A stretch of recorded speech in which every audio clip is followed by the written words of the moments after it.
Bismillahirrahmanirrahim. Alhamdulillah wassalatu wassalamu ala Rasulillah wa ala alihi wa sahbihi ajma'in. Rabbi syrah li sadri wa yassir li amri wa hlul 'uqdatan min lisani yafqahu qawli, amma ba'du. Alhamdulillah, puji dan syukur bagi Allah Subhanahu wa taala, selawat serta salam atas nabi kita Muhammad sallallahu alaihi wasallam, juga atas ahli keluarga baginda, para sahabatnya dan para pengikutnya yang setia sehinggalah ke hari kiamat. Itu ada remote.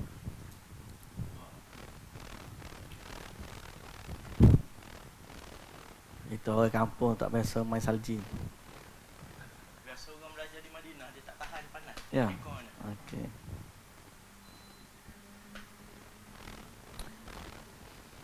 Jadi alhamdulillah Allah Subhanahu wa taala pertemukan kita pada pagi ini dan kita nak bedah buku tentang bab musafir, iaitu mendulang pahala di kala safar. Dan asalnya buku ni tajuk dia Musafir diterbitkan oleh Lembaga Urusan Dakwah, Bimbingan dan Pendidikan Masyarakat Makkah, Janub Makkah. Jadi insya-Allah kita cerita sampai pukul 11 saya punya masa, insya-Allah, sebelum disambung oleh Ustaz Yasir.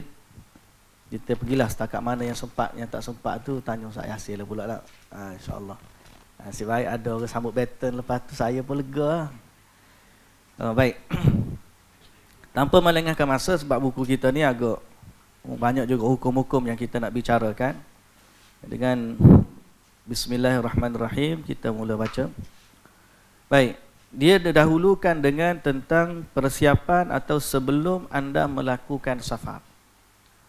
Ni ada bab-bab berkaitan dengan sebelum safar, sedang safar, doa-doa dalam safar. Yang ni supaya maksud daripadanya ialah bila kita bermusafir, safar kita itu menjadi sebahagian daripada ketaatan kita kepada Allah. Bukanlah ya? Sebab orang yang bermusafir ni kalau kena cara, dia mendapat pahala sebagaimana yang ibadat yang dia lakukan waktu dia tinggal di rumah, dan kemudian dalam musafir dia juga diberikan pahala oleh Allah Subhanahu wa taala. Jadi musafir tu, safar itu sebahagian daripada ibadah. Tapi bila kena dengan cara dia. Baik, adab-adab sebelum melakukan satu perjalanan, yakni safar. Pertama, memilih arah yang sesuai dan tempat-tempat yang baik dan terjaga, serta bertanya tentangnya dan mengumpulkan berbagai informasi tentang hukum-hukum, aturan-aturan dan aspek kesihatan dan sosial yang ada di sana. Pertama sekali, pilihlah nak pergi ke mana, itulah, pilih destinasi, tujuan. Kan orang kadang-kadang duk tengah fikir, hari ni kita nak pergi jalan kat mana. Dia pun pilih, hari ni nak pergi ke mana? Korea, Jepun. Nak pergi ke lah ni tak payah pergilah. Sekarang ni tidak digalakkan untuk bermusafir. Jadi kita ni kita baca adab musafir, waktu tidak digalakkan musafir. Molek lah. Jadi alhamdulillah, praktik lambat lagi lah. Sebab lah ni orang tak berapa galak nak pergi musafir, tengah penyakit corona. Hak nak pergi Mekah pun dah tak jadi pergi Mekah dah. Apatah lagi nak pergi tempat lain, kan? Baik. Pertama, pilih arah atau destinasi musafir yang sesuai. Yang kedua, meminta pendapat kepada orang tua, orang yang ada pengalaman, orang yang bijak, orang yang soleh berkait dengan safar tersebut. Tanya pandangan. Baik kau kalau kita nak pergi sekini, di sini dan di sini. Sebab kadang-kadang satu tempat tapi sudut pandang yang berbeza. Ada orang pergi trip, dipanggil trip makan-makan. Ada orang pergi trip kawan-kawan. Ada orang pergi trip pelancongan Muslim. Tengok sudut pandang mana. Kadang-kadang bila kita pergi jalan satu tempat, dia bawa kita ke gereja lah, bawa kita ke kuil lah, kan? Ada setengah gitu pergi bawa ziarah masjid. So kita tanya orang-orang yang ada pengalaman. Saya pergi ke China, pergi tanding, konon-konon pergi tanding memanah lah. Sampai ke sana, rupa-rupanya tandingan memanah tu sebahagian daripada festival kuil dia. Festival kuil. Kita pun tak tahu. Orang tak pernah pergi. Ni rupa-rupanya festival kuil. Lepas tu dia bawa pula kita pergi kat kuil. Apa ke? Dewa memanah dia. Dewa manah. Kita pergi nak tanding manah je. Siapa dia suruh buat masa bila masuk dalam festival tu, saya kata minta maaf, saya ni saya tak boleh nak ikut serta. Kita duduk di hotel tak turun. Orang pergi juga pergi, dia kata tak apalah dengan festival. Dengan tabur dia punya apa? Ketah-ketah jampi dia, lepas tu ada panah besar ada itu. Rupa-rupanya di situ ada cerita dewa pemanah. Ada kuil dekat dengan Tibet tu. Belah sana. Kata saya kawan-kawan, depan ni bawa kita mari. Pasal apa? Pasal kita tak tahu. Tapi kalau ada orang dah tahu, dia boleh bagi tahu. Di sini macam ni, macam ni, macam ni. Yang ketiga, memiliki niat yang baik dan tujuan yang bagus dari safar tersebut. Yang keempat, melaksanakan salat istikharah berdasarkan hadis Jabir bin Abdullah radhiyallahu anhu. Dia berkata, kana Rasulullah sallallahu alaihi wasallam yu'allimuna al-istikharah fil umuri kulliha kama yu'allimuna as-surata minal Quran. Jadi Nabi ini dia suruh kita buat istikharah dalam semua urusan. Sebagaimana baginda mengajarkan kami satu surah dari Al-Quran. Nabi ajar bila nak ada urusan salat 2 rakaat sunat yang bukan wajib, kemudian dia berdoa. Doa dia tu doa istikharah, Allahumma inni astakhiruka bi'ilmik wa astaqdiruka biqudratik wa as'aluka min fadlikal azim fa innaka taqdiru wa la aqdiru wa ta'lamu wa la a'lamu wa anta 'allamul ghuyub. Allahumma in kunta ta'lam anna hadzal amra khairul li fi dini wa ma'ashi wa 'aqibati amri ajil amri wa ajilihi atau qala ajili amri wa ajilihi faqdurhu li wa yassirhu li thumma barik li fihi wa in kunta ta'lam anna hadzal amra syarrul li fi dini wa ma'ashi wa aqibati amri atau qala fi ajili amri wa ajilihi fasrifhu anni wasrifni anhu waqdur li al-khaira haitsu kana thumma ardini bih wa yusammi hajatahu wa fi riwayah thumma raddini bih. Mereka ceritanya doa ni bila kita nak minta sesuatu urusan, mintalah petunjuk daripada Allah Subhanahu wa taala hatta waktu kita bermusafir. Biasanya orang istikharah ni bila nak kahwin ni istikharah, lagi minta kerja. Patutnya istikharah dalam semua urusan. Atau nak musafir. Lepas ni kena buat kempen pula. Bila hari nak mengundi, kena solat dulu istikharah. Mana? Kalau urusan kecil nak kena istikharah, urusan besar lagi istikharah. Namalah ni kan fitnah dapat macam-macam. Nak kena pilih siapa. Ada orang kata pilih A, ada orang kata pilih B. Itu pun pening. Zaman dulu hak kita nampak tu macam betul. Tengok 2-3 lepas tu, lain pula. Hari tu begini, hari ni lagi ni pula. Hak tengok hari ni pun lagu tu juga tengok hari ni. Sampai akhirnya kita berbutu, duduk diam-diam sudahlah. Lepas ni kalau saat nak mengundi juga istikharah juga. Pagi-pagi tu salat 2 rakaat, ya Allah tunjukkanlah aku petunjuk hak mana aku nak pilih ni. Salat istikharah, minta petunjuk dengan Allah Subhanahu wa taala. Tapi topik hari ni bukan bab mengundi, topik hari ni bab musafir. Nak sebutnya kepentingan istikharah. Dalam semua urusan kita istikharah. Urusan yang besar lah. Jangan pula tengah hari ni nak makan ikan bakar atau ikan patin, istikharah juga. Yang tu put dada tanya selera lah. Baik, yang kelima. Memilih teman-teman yang soleh yang dapat membantu melaksanakan ketaatan dan kebaikan. Waktu nak musafir, cari geng. Geng orang-orang soleh. Kalau orang soleh kita musafir, insya-Allah perjalanan kita pun okey. Kalau tidak soleh, kalian kita pun terjebak sama. Kita tak nak tapi terjebak sama, nanya. Yang keenam, merencanakan tujuan-tujuan tertentu yang bermanfaat, yang berusaha anda wujudkan melalui safar anda tersebut. Tengoklah tujuan nak pergi itu sebab apa. Pilih dah, ada tujuan kita maksud. Nak pergi ni nak kenal orang Islam, nak kenal orang tu. Siapa yang bermusafir kerana Allah, hatta nak pergi ziarah kawan kerana Allah, yang dia sayang kerana Allah. Pagi ni kita baca siapa yang menziarahi orang yang sakit ataupun menziarahi saudaranya kerana Allah, atau menziarahi saudaranya kerana Allah, maka Allah bina baginya satu istana di dalam syurga.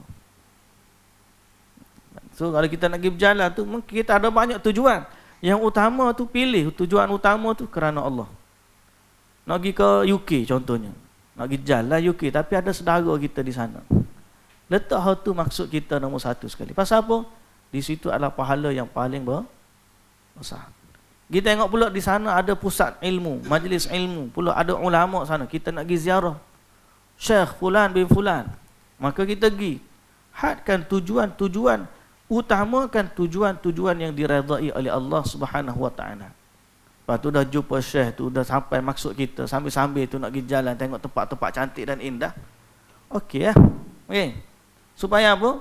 Supaya safar kita tu menjadi ibadah. Yang ketujuh, mewujudkan atau menyusun jadual kegiatan yang bermacam-macam dan berfaedah untuk dilakukan pada saat perjalanan jauh. Yang ke-8, mengetahui hukum-hukum dan adat safar sehingga anda dapat menyembah Allah dengan berlandaskan kepada pengetahuan dan juga ilmu. Yang ke-9, mengembalikan barang-barang titipan, yakni barang-barang yang diamanahkan kepada para pemiliknya, dan juga melunasi hutang. Mengembalikan barangan ni, kalau kita bagi tahu, kurang-kurang kita bagi tahu kepada orang yang ada wakil untuk jaga. Kita kata ni barang orang sekian ni. Contoh kita bagi pada isteri ni, saya abang nak musafir, ni barang orang fulan begini. So kalau kita ada apa-apa, dia tahu ni bukan barang kita, barang orang. Sebab dibimbangi, takut-takut bila meninggal orang anggap itu harta faraid. Begitulah juga melunasi hutang. Kalau mampu bayar hutang, siap-siap. Kalau tak mampu, bagi tahu kepada ahli keluarga ni, aku ada hutang begini. Dan juga bagi tahu kepada orang yang kita ada hutang dengannya, saya nak musafir gini, boleh tak? Bagi tahu kepada dia, andai berlaku apa-apa, maka hutang tersebut bisa atau boleh dilunaskan, ataupun orang akan tahu apa tindakan yang seterusnya. Kalau tak bayar pun, kurang-kurang minta izin dengan tuan punya hutang, sebab kita nak bermusafir ni. Sebab Allah Subhanahu wa taala berfirman, innallaha ya'murukum an tu'addul amanati ila ahliha. Allah memerintahkan menyampaikan amanah kepada yang berhak menerimanya. Ni. Kalau nak suruh bayar hutang, tak keluar musafir kita. Bayar hutang bank, memang kita ada jadual dah. Selagi tak habis bayar, tak boleh keluar ke? Boleh. Dalam urusan yang begitu tak apa. Cuma urusan kawan-kawan yang mana kita tahu dia memerlukan, ataupun kita boleh bayar, patutnya dengan duit kita musafir tu, kita boleh bayar dah hutang dia. Tapi kita minta izin, aku ni ada keperluan begini, nak kena pergi juga, hutang tu minta ditangguhkan. Boleh tak boleh? Dia kata boleh, okey. Ni jangan pula member tu duduk tunggu kita bayar hutang. Dia kata aku heran sungguh dia tu. Hutang tak nak bayar, tapi duduk melancung seluruh dunia melancung. Yang tu tak elok lah. Ada ke jenis lagu tu? Ada? Kalau pergi musafir, ibadat umrah atau haji, lagu tu juga. Kalau orang tanya mana wajib, bayar hutang dulu ke pergi haji dulu?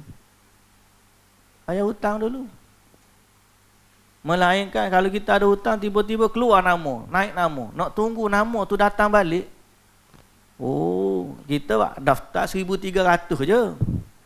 Lepas tu daftar, waktu naik nama kita tu ada hutang kita 30,000, tak bayar lagi. 40,000.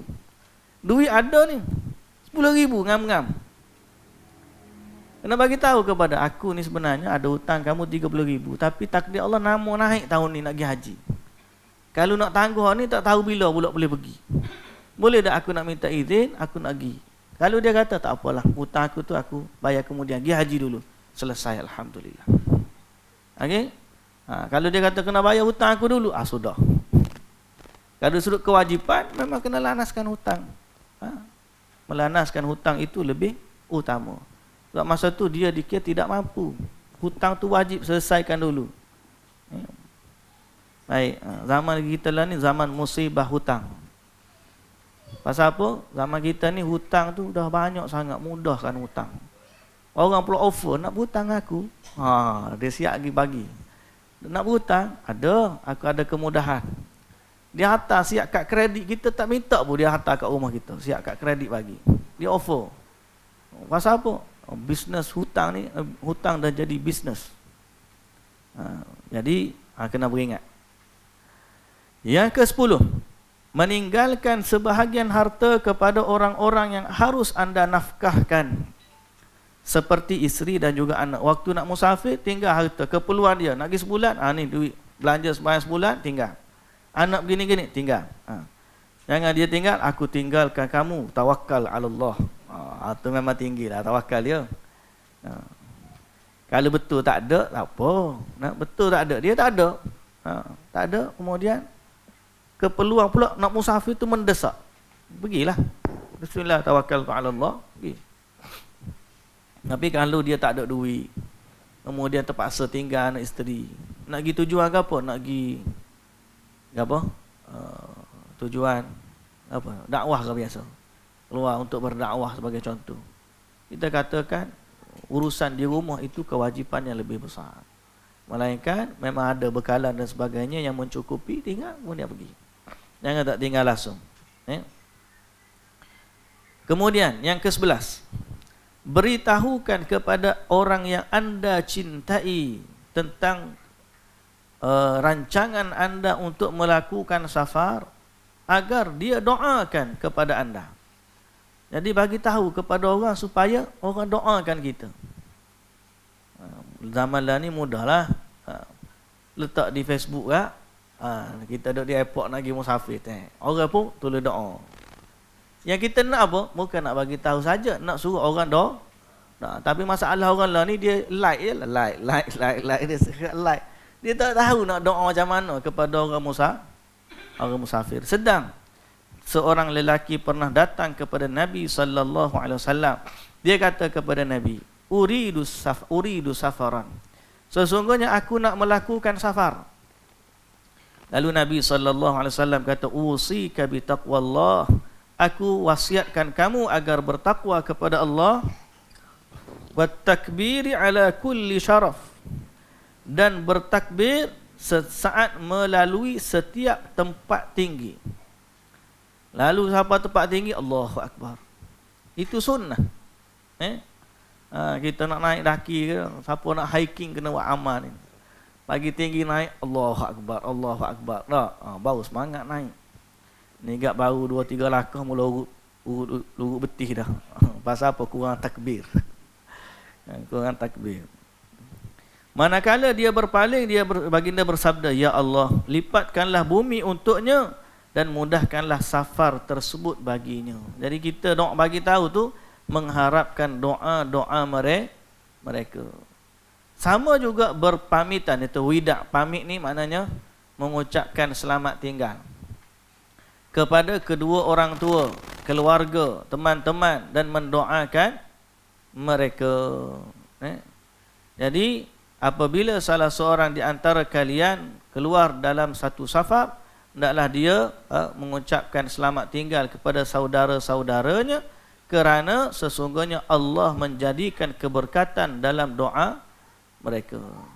Jadi Ibnu Umar berkata kepadaku, ke sini aku akan mengucapkan kepada kamu selamat tinggal sebagaimana Rasulullah sallallahu alaihi wasallam wida dengan aku. Dia kata apa? Astaudi'ullaha dinaka wa amanataka wa khawatima amalika.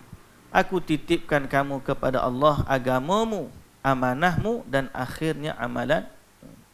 Kita pula ucapkan selamat tinggal kepada orang yang kita nak tinggal. Astaudi'ukumullahu alladhi la yadhi'a wada'i'ahu. Ya Allah Ta'ala, aku serahkan kamu kepada Allah yang tidak mensia-siakan barang yang dititipkan kepadanya. Doa tu yang mahal tu. Jadi kita bila saat kita berpisah, saling mendoakan. Jadi cari orang-orang yang tahu doa ni, kita pergi bertemu dengannya. Ataupun atas WhatsApp kat dia. Nak pergi dah ni, atas WhatsApp. Dia pun balas dengan doa. Jadi ke tak? Jadi dah. Benda-benda macam ni walaupun simple, tapi dia menjadi satu ibadah. Kita tak perasan. Betul tak? Kita tak perasan. Tapi kalau kita jadikan dia amalan, dia menjadi satu ibadah. Baik, yang ke-14. Menyusun tujuan-tujuan safar dan hal-hal berkaitan dengannya, menyiapkannya dan memastikan bagus dan benar-benar tujuan tersebut. Yang ke-15, memohon petunjuk, taufik dan kelurusan kepada Allah dalam safar. Baik, kita pergi satu-satu lagi. Kemana anda melakukan safar? Tanyakanlah kepada diri anda pada saat anda baca doa safar. Allahumma inni as'aluka fi safari hadzal birra wat taqwa. Ini antara doa safar. Nanti kita akan sampai kepada bab doa safar ni secara panjang. Cumanya maksud doa ni, ya Allah, aku mohon kebaikan dan ketakwaan kepadamu dalam perjalananku ini. Di saat kita berdoa-doa macam ni, jenis safar macam mana yang sebenarnya kita lalui itu? Apakah safar itu safar yang mubah, yang ini diharuskan, seperti untuk melakukan perniagaan yang harus, atau melakukan rekreasi ke tempat-tempat baik yang terjaga, ataupun safar itu sunnah, seperti kita nak pergi Masjidil Haram atau Masjidil Nabawi, atau menjalankan silaturrahim. Sehingga waktu pulang daripada musafir kita dapat pahala. Sebab tu kita minta, ya Allah, aku mohon kepadamu dalam safarku ini kebaikan. Sebab safar kita tu memang untuk melakukan kebaikan. Andai anda meninggal, maka meninggal dalam saat melakukan amal soleh. Ataupun safar yang wajib, pasal nak pergi haji, memang Allah fardukan, memang kena pergi, maka itu adalah safar yang dapat pahala. Ataupun safar tu makruh, benda-benda yang Nabi tak suruh pun terlibat dengan apa tu, benda-benda yang ditegah oleh Rasulullah sallallahu alaihi wasallam. Ataupun nak pergi safar yang haram, jauh nak pergi ni, cuba-cuba tengok-tengok nak pergi cari perniagaan yang haram. Baca Allahumma inni as'aluka fi safari hadza albirra wat taqwa. Ya Allah, aku mohon perjalananku jadi kebaikan dan ketakwaan. Mau nak pergi mana? Hanya pergi curi. Tak jadi. Datang daripada jauh ni, menghadiri konsert anugerah juara lagu. Bismillahirrahmanirrahim. Ya Allah, aku mohon kepadamu safarku ini albirra wat taqwa. Jadi ke tak jadi? Tak jadi. Jadi perhatikan safar kita tu tujuan dia untuk apa. Kalau ketaatan, jadilah safar itu ketaatan. Kalau kemaksiatan, jadilah safar itu sebahagian dari kemaksiatan. Dan ataupun bermusafir ke wanita tanpa mahram, atau safar ke negeri-negeri kafir yang tempat-tempat di sana banyak kerosakan dan mempamerkan aurat, tanpa adanya keperluan dan keperluan yang mendesak. Tak ada keperluan pun nak pergi, saja-saja nak pergi pula tempat orang kafir yang mana banyak melakukan kemaksiatan. Para ulama telah menyebutkan 3 syarat bolehnya safar ke negeri-negeri non-muslim. Yang pertama, orang yang bermusafir ke negeri non-muslim kena ada tahap beragama yang dapat mencegahnya daripada nafsu syahwat. Pergi tempat-tempat yang banyak maksiat, kena ada kekuatan untuk menahan diri dari kemaksiatan. Kalau kita agak nombor 1 sekali, bak mata, orang lelaki ni, Gi situ tengok kau tu, gi situ tengok kau ni, bak mata. Ataupun bak mengunjungi benda-benda yang dimurkai oleh Allah Subhanahu wa taala. Yang kedua, memiliki ilmu yang dapat menolak berbagai syubhat. Kadang-kadang pergi musafir negara orang kafir, akhirnya melihat, oh, orang kafir lagi bagus daripada orang Islam. Tapi dia tengok dari satu sudut kebersihan, dia tengok dari sudut mungkin cara muamalah. Dia lupa bahawa sebaik-baik orang kafir dari sudut akidah tak terbanding dengan orang Islam. Akhirnya puji melimpah-limpah lah, dia kata aku mendapati di sana adanya Islam, di negara Islam tak adanya agama. Padahal dia hanya tengok dari sudut kebersihan, tandah dia bersih, dia kata lebih baik. Di satu tempat yang ada tempat solat, masjid, ada azan, itu lebih baik daripada tandah yang bersih. Betul kita boleh puji dia, tapi jangan sampai iktiqad kita mereka lebih baik sehingga kan kita abaikan sudut-sudut yang lain. Okey? Boleh puji, tak ada masalah, tapi mesti memahamilah. Jangan sampai akhirnya setengah-setengah orang tu jadilah dia ni cenderung kepada kebaratan, cenderung kepada liberal, cenderung kepada disebabkan dia duduk berjalan negara-negara orang kafir ni, dia tengok orang ni lebih baik. Jumpa pula dengan orang sana sembang pula, dia tidak memiliki asas keimanan yang kuat. Akhirnya dengan sebab-sebab begini, dia jadi lebih cenderung kepada agama non-Muslim. Ada? Bukan tak ada. Jadi sebab tu kalau nak pergi negara orang kafir, kena ada asas. Pertama, kita nak tengok kebersihan dia, kecantikan bumi dia dan sebagainya. Tapi dari sudut agama, tak boleh nak banding. Kita kata hujan emas di negeri orang, hujan batu di negeri sendiri. Baik lagi hujan batu di negeri sendiri. Itu dari sudut rezeki. Tapi dari sudut agama, lagilah. Pergi satu tempat indah, tapi di situ tidak boleh salat berjamaah, tidak boleh begitu begini. Kita katakan agama itu lebih utama. Puji tak ada masalah, oh bersihnya tempat dia. Tapi kalau tidak ada asas keimanan yang kuat, mereka akan sampai dengan pintu kebersihan, mereka boleh kata, tengok agama dia lebih baik daripada kita. Anaya. Yang ketiga, memiliki keperluan yang mendesak yang diakui oleh syariat, seperti untuk berubat, mempelajari ilmu khusus yang tidak terdapat di negeri-negeri Islam dan semisalnya. Kalau ada keperluan begini, pergilah musafir di negeri orang kafir. Kalau tak ada, kita pergi jalan di negara-negara Islam lebih utama. Lagi ziarah, bawa duit kita pergi musafir tempat orang-orang susah. Ziarah saudara kita di Kemboja ke, pergi ziarah Kemboja, Vietnam ke, Bangladesh ke, pergi buat masjid ke, pergi bantu pelarian yang banyak. Kalau duit-duit pelancongan hak kita duk guna melancong tu, lah ni kan try melancong. Bajet-bajet pelancongan tu kalau letak pada negara-negara orang Islam yang susah, banyak dah manfaat dia. Betul tak? Tapi orang kita ni dah jadi trend dia di akhir zaman ni, trend jadi mudah. Tahun ni kita pergi Australia, tahun depan kita pergi UK, tahun sekali lagi pergi Rusia. Ada sama bajet dia, tiap-tiap tahun berjalan begini. Boleh jadi kalau dia kumpul tu boleh buat masjid dah satu. Boleh jadilah. Give satu family pula. Kalau dia kumpul-kumpul, boleh buat satu masjid di Bangladesh, satu masjid di Kemboja, Vietnam, satu masjid di Afrika, boleh buat ada satu masjid. Tapi orang kita muka trend zaman lah ni, travelling ni dah jadi satu apa? Kemestian, nak kata kemewahan, leisure, mesti. Tengok orang lain berjalan, nak berjalan juga.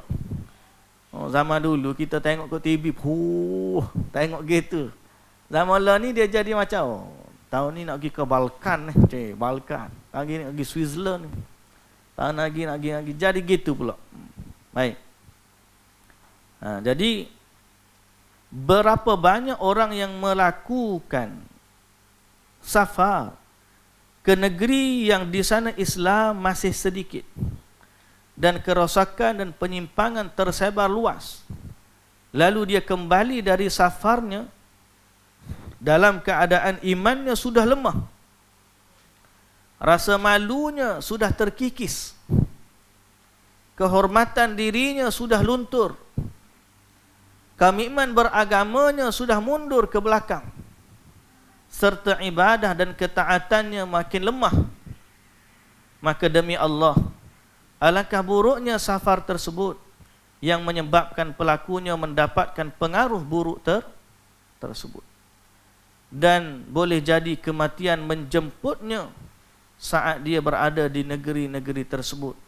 Allah Subhanahu wa taala berfirman, "Wa ma tadri nafsun bi ayyi ardin tamut." Dan tidak ada seorang pun yang dapat mengetahui di bumi mana dia akan meninggal. Dan seorang itu dia akan dibangkitkan dalam keadaan mana dia mati padanya. Kalau kita mati dalam keadaan berihram, oh yang tu nikmat. Dalam keadaan ihram, musafir tapi ihram. Alhamdulillah lah ni dah jadi. Orang lah ni musafir kan mudah. Jadi pergi umrah banyak kali. Tiap-tiap tahun pergi umrah. Okey ke tak okey? Okey, tak ada masalah. Nak okey lagi, tajar pergi umrah. Duit banyak kan? Orang tak nak pergi umrah tu, bagi je. Orang tu pergi umrah. Kita tak tahu berapa banyak kalau kita boleh buat lagu tu. Baik. Tanpa menafikan kalau nak pergi tempat-tempat yang lain daripada tu, tapi tujuan tadilah.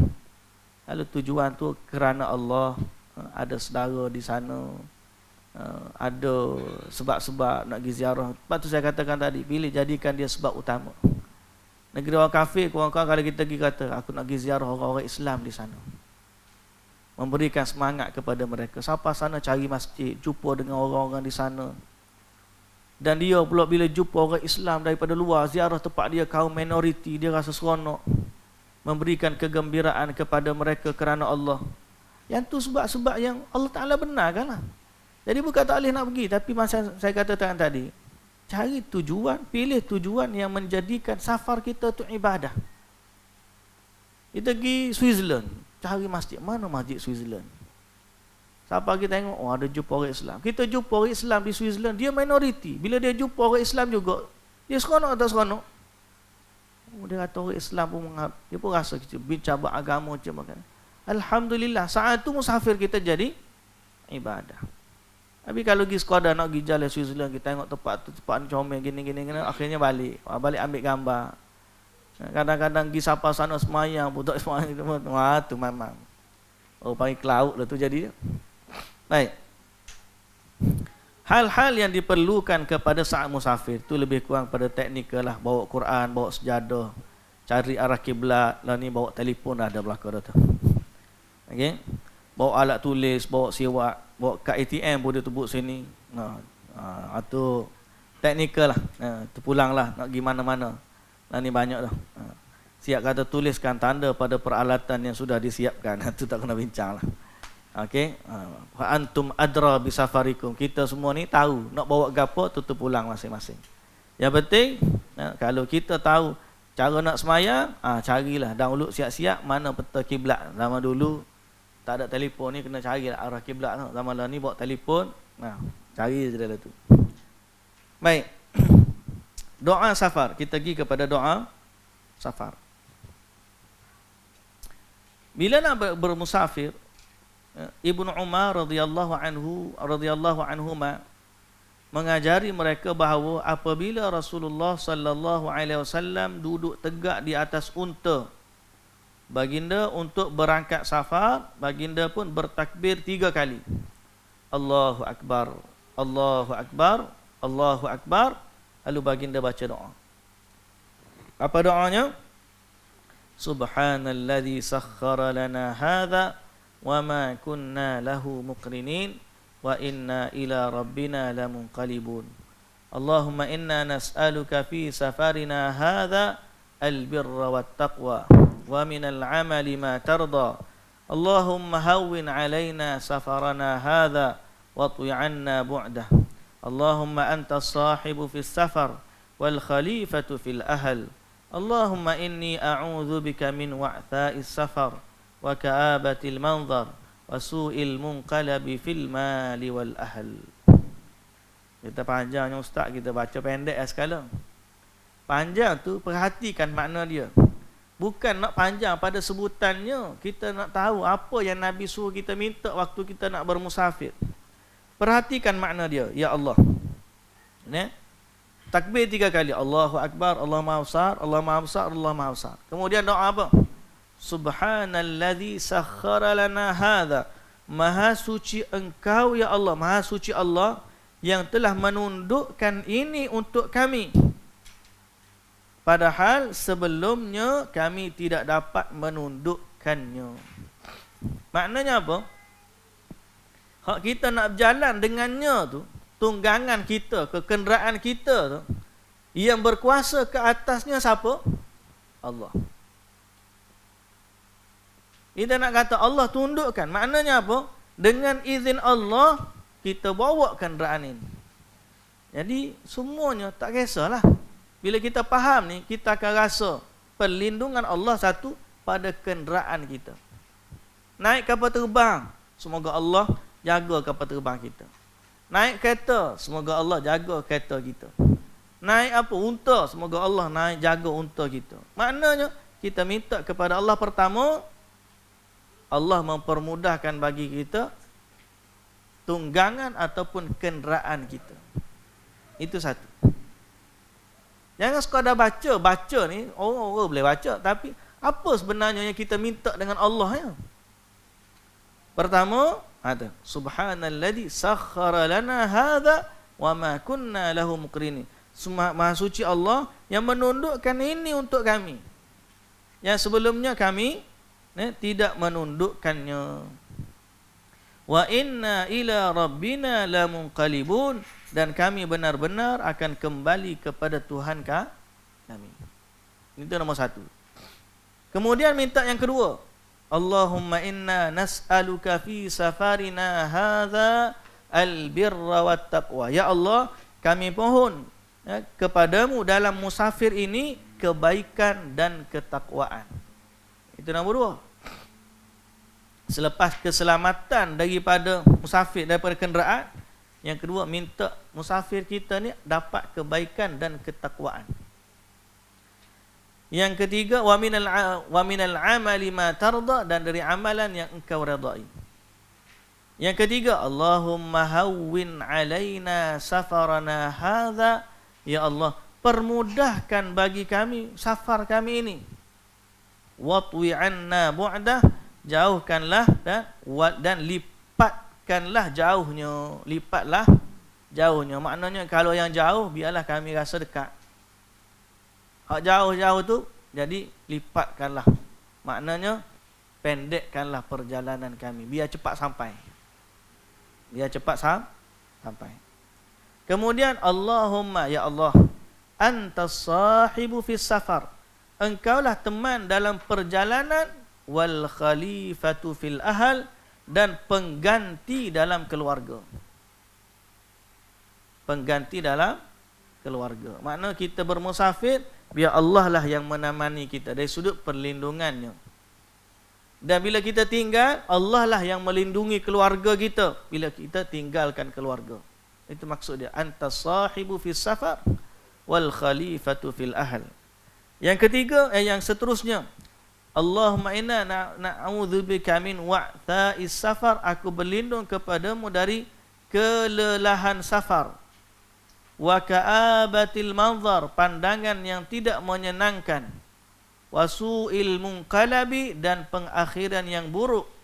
Fil mali wal ahl, pada harta dan juga keluarga. Kalau baca doa ni menyeluruh.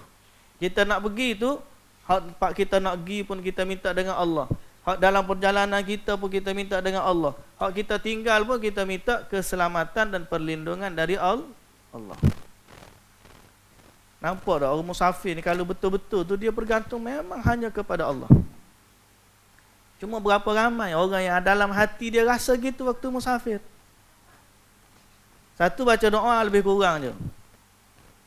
Tawakal dia kepada Allah dalam musafir tu. Kan musafir ni sebahagian daripada azab. Kita nak pergi, nak tinggal keluarga, banyak benda yang kita kena. Pergi pula tempat orang yang kita tak kenal, dalam perjalanan kita pula lagu mana, macam-macam urusan. Daripada titik point A ke point B tu, macam-macam lah nak berlaku sehingga kita kembali pula kepada point A. Jadi sebab tu dalam doa musafir ni, sebenarnya menjadikan kita ni bergantung sepenuhnya kepada Allah. Siapa yang hati dia bergantung kepada Allah di saat musafir, maka insya-Allah perjalanan dia jadi mudah, dilindungi oleh Allah, dirahmati.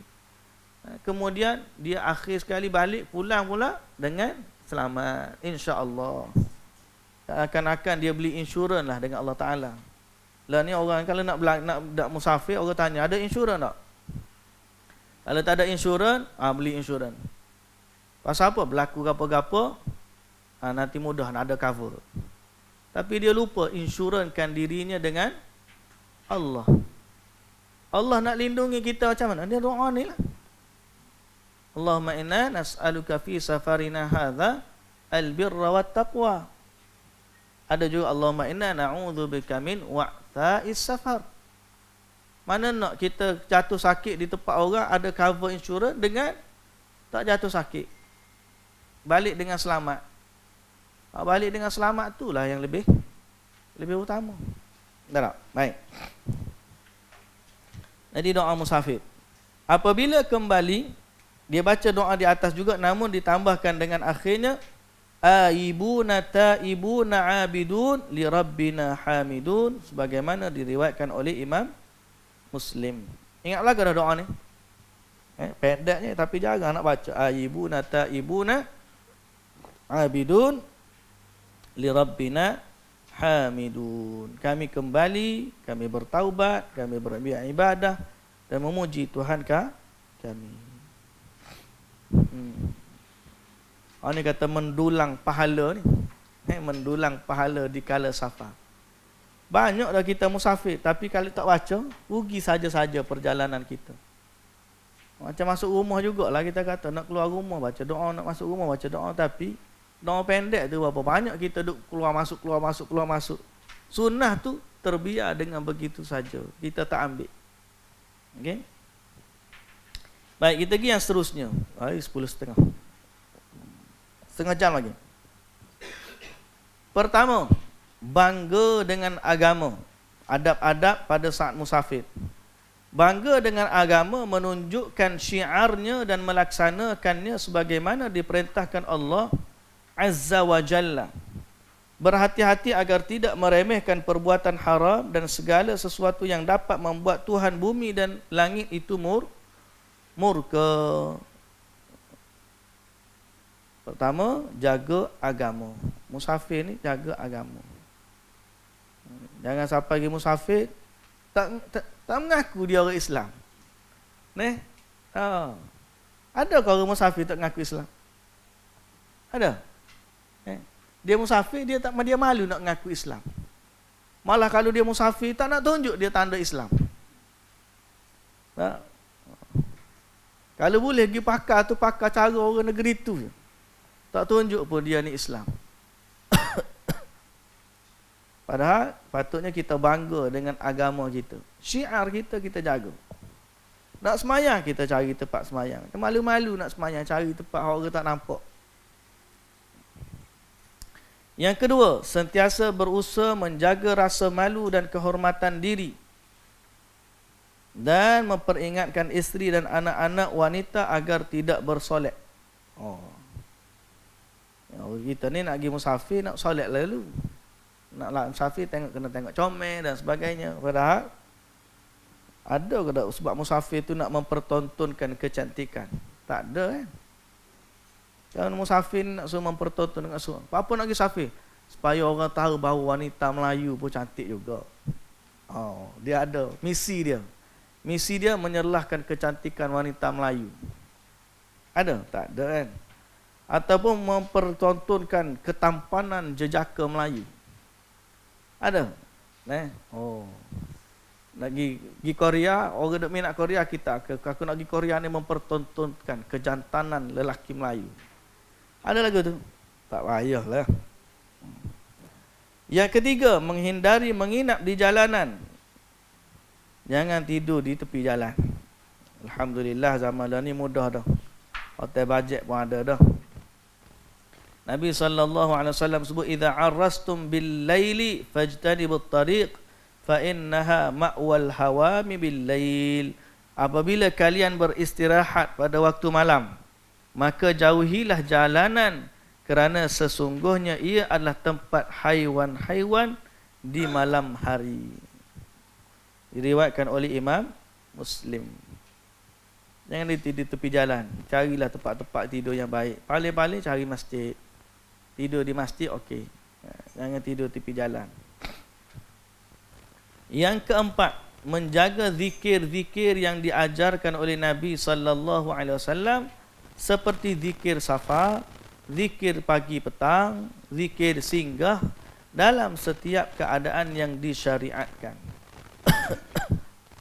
Yang kelima, bila seseorang musafir singgah di tempat singgah atau setiap satu tempat, pada saat itu pada saat dia sampai ke tempat tujuannya, maka disunnahkan baginya baca doa Nabi sallallahu alaihi wasallam seperti berikut, iaitulah dari Khawlah binti Hakim As-Sulamiyah radhiyallahu anha, bahawa dia mendengar Rasulullah sallallahu alaihi wasallam bersabda, man nazala manzilan, siapa singgah satu tempat singgah, dia mengucapkan a'udzu bikalimatillahi tammati min syarri ma khalaq.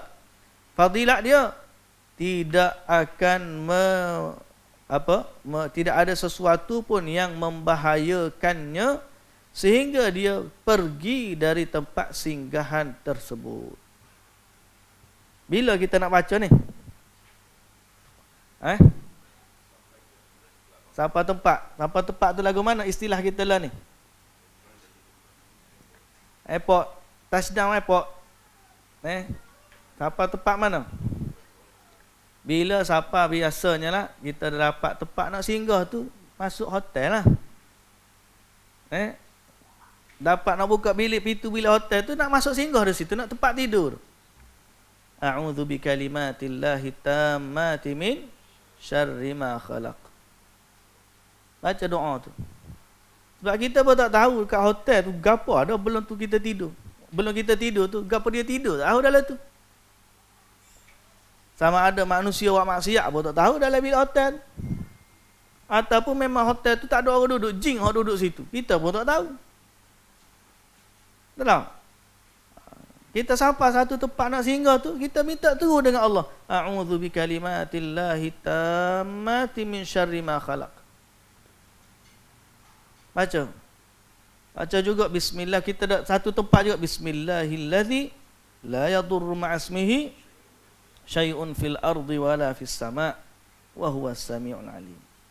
Masuk satu-satu rumah atau tempat singgah, kita nak tidur situ, kita baca juga bismillahillazi la yadurru ma'asmihi syai'un fil ardi wala fis sama' wa huwas sami'ul alim.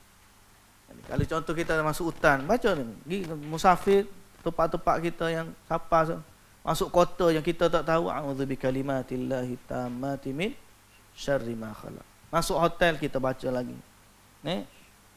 Supaya apa? Kita terhindar dari keburukan. Yang inilah insuran Allah Ta'ala ni. Ni kira baca doa musafir, sampai sana tak ingat dah. Tak ingat dah baca doa. Duk jalan situ, jalan sini, mudarat ke kita tak ingat kepada Allah Subhanahu Wa Ta'ala. Jangan. Okay? Dari sudut teorinya, dari sudut praktikalnya, kena kawan-kawan yang saling mengingatkan lah. Kalau kita pergi jalan sama-sama orang ingatlah. Kalau jalan sama tak ingat, kita baca dah cuma tak ingat. Kena bawa buku ni. Siapa nak pergi musafir bawa, baca. Lepas ni nak baca gini, lepas ni nak baca gitu, baru jadi. Hatta yartahila min manzilihi dzalika, sehinggalah dia pergi daripada tempat tersebut. Allah lindungi dia bila dia baca a'udzu bikalimatillahi tammati min syarri ma khalaq.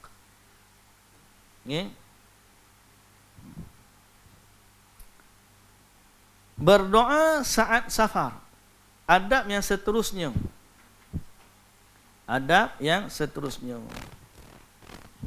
kalau kita balik kampung macam juga doa a'udzu bikalimatillah tammati min syarri ma khalaq. Balik kampung, rumah ayah kita baca a'udzu bikalimat. Baca juga, kita pun tak tahu apa dia. Kadang-kadang rumah kampung ni ada muka dulu duduk ramai-ramai. Bila tak ada lah duduk bandar, rumah kosong. Kita pun tak tahu waktu kita tak ada tu ada benda kita duduk ke. Tak tak? So kita baca doa. Jangan anggap ni waktu kita nak pergi melacun tempat orang tak kita kenal. Semua waktu kita musafir, masuk rumah kita, kampung kita ke, kita baca doa-doa semacam ni. Berdoa di saat safar sebagaimana sabda Rasulullah sallallahu alaihi wasallam, "Thalathu da'awatin mustajabat, da'watul mazlum wa da'watul musafir wa da'watul walid ala waladi." 3 doa pasti dikabulkan. Doa orang yang dizalimi, doa orang yang melakukan safar, doa buruk orang tua ke atas anaknya. Doa ni Allah Taala tak tolak. Dan yang ketujuh, tidak sepatutnya berpencar. Berpencarnya berpisah. Pada singgah di satu tempat perjalanan justru lebih utama berada dalam kumpulan dan berdekatan. Pergi sampai satu tempat kita pecahlah, masing-masing ikut cara je. Nanti kita jumpa kemudian begini.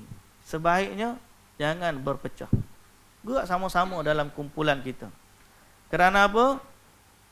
Kerana dari Abi Tha'labah bahawasanya dia berkata Rasulullah sallallahu alaihi wasallam, kana nas idza nazalu manzilan, dulu para sahabat bila bersinggah satu tempat sehingga mereka berpecah, duduk seorang di celah gunung, seorang di celah lembah, cari tempat masing-masing. Maka Rasulullah sallallahu alaihi wasallam bersabda, sesungguhnya berpecahnya kalian di celah-celah gunung dan lembah itu semua berasal dari syaitan. Okey. Jadi yang ke-8, lemah lembut dan sopan santun dalam segala urusan, baik pada saat membawa kenderaan atau saat bersama keluarga dan rakan-rakan.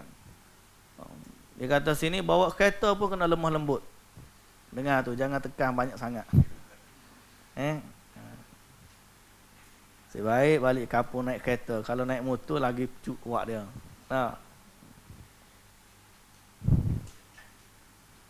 Bila ni orang memang laju belaka. Laju belaka. Tak boleh komen banyak. Pasal apa? Laju belaka. Laju pun, laju dalam sopan. Cik, laju mana laju dalam sopan? Ayat tu nak cover, lemah lembut lah. Bersopan santun di jalanan. Atau saat bersama keluarga atau rakan-rakan. Inna rifqa la yakunu fi syai'in illa zana wa la yunza'u minasyai'i illa syana. Sesungguhnya kelembutan tidaklah berada pada sesuatu melainkan dia membuatnya indah, dan tidaklah dicabut dari sesuatu melainkan dia membuatnya buruk. Yang ke-9, memerhatikan adab perjalanan dan menghormati orang lain. Sabda Nabi sallallahu alaihi wasallam, iyyakum wal julusa ala turuqat, hindarilah kamu duduk-duduk di jalanan. Para sahabat kata kami tidak bisa meninggalkannya. Mana kami memang duduk di jalanan, tak boleh, memang tu tempat kita duduk. Kalau Nabi kata innama hiya majalisuna wa natahaddatsu fiha, kata sahabat kami tidak boleh meninggalkannya, jalanan adalah tempat duduk-duduk kami dan kami suka berbincang di sana. Kata Nabi sallallahu alaihi wasallam, bila kamu tidak mahu meninggalkan duduk-duduk di sana, hendaklah kamu berikan hak-hak jalanan. Mereka tanya, apa hak jalanan? Nabi sallallahu alaihi wasallam sebut, ghaddul basar, tundukkan pandangan. Kaful adha, tidak mengganggu. Raddus salam, jawab salam. Wa amrun bil ma'ruf, suruh benda buat ma'ruf. Ya wa nahyun 'anil munkar, cegah dari melakukan kemungkaran. Jadi di saat musafir, nombor 1, tunduk pandangan. Ini hak dia. Tundukkan pandangan. Terutamanya kalau kita pergi tempat-tempat negara non-muslim yang memang dalam bab aurat ni dia memang tak jaga, kita tunduklah pandangan kita. Yang kedua, jangan mengganggu. Yang ketiga, jawab salam. Yang keempat, suruh buat baik. Dan yang kelima, cegah dari yang mungkar.